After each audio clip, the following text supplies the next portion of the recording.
Hello everyone, welcome back to my channel Anjali trends. మీరు కనుక నా ఛానల్ ఫస్ట్ టైం చూస్తున్నట్టయితే ఇప్పుడే వెళ్ళి మన ఛానల్కి సబ్స్క్రైబ్ చేసుకోండి. సబ్స్క్రైబ్తో పాటు పక్కనే ఉన్న బెల్ ఐకాన్ కూడా క్లిక్ చేయండి. అప్పుడే నేను ఇలా వీడియోస్ పెట్టగానే మీకు అలా నోటిఫికేషన్స్ అయితే వచ్చేస్తాయి. సబ్స్క్రైబ్ గంట సింబల్తో పాటు వీడియో అంతా కూడా ప్లీజ్ స్కిప్ చేయకుండా అయితే చూడండి. దానివల్ల నాకైతే చాలా వాచ్ అవర్స్ అనేది అయితే యాడ్ అవుతాయి. మళ్ళీ ఎక్కడికి పోతున్నారా బాబు, వీళ్ళు తిరుగుడా అని అనుకుంటున్నారా? సో మా కోడలు వాళ్ళు వచ్చారు కాబట్టి వాళ్ళకైతే హైదరాబాద్లో ఉన్న మ్యాక్సిమం ప్లేసెస్ని చూపిద్దామని అయితే తిరుగుతున్నాం అనమాట. సో ఈ రోజు మేమైతే చార్మినార్ వెళ్తున్నాము. హైదరాబాద్ వచ్చిన వాళ్ళు చార్మినార్ చూడకుండా అయితే తిరిగి ఇంటికి వెళ్ళలేరు కదా. సో మేమైతే చార్మినార్ పోతున్నాం. దారిలో అట్లా పావురాలు కనబడితే అట్లా కొన్ని వీడియో క్లిప్స్ అయితే తీసుకున్నాం అనమాట, గుర్తుగా ఉంటాయని. ఇంకెందుకు మరి ఆలస్యం, మాతో పాటు మీరు కూడా చార్మినార్ని చూసేయండి. చూసి లాస్ట్లో వీడియో అంతా ఎలా ఉందో కమెంట్ బాక్స్లో కమెంట్ చేయడం అయితే అసలు మర్చిపోకండి.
యాక్చువల్గా మేమైతే రంజాన్ ముందు డేస్లో అక్కడికైతే వెళ్ళామన్నమాట. చాలా అంటే చాలా రద్దీగా ఉంది. కాకపోతే మేమైతే అన్ని కొనుక్కుందామని అనుకున్నాము.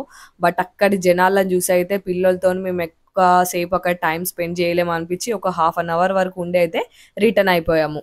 ఇట్లా కొద్దిసేపు అయితే చార్మినార్ దగ్గర టైం స్పెండ్ చేసాము. ఈ వీడియో కనుక నచ్చినట్టయితే like, share and subscribe to my channel. Bye bye.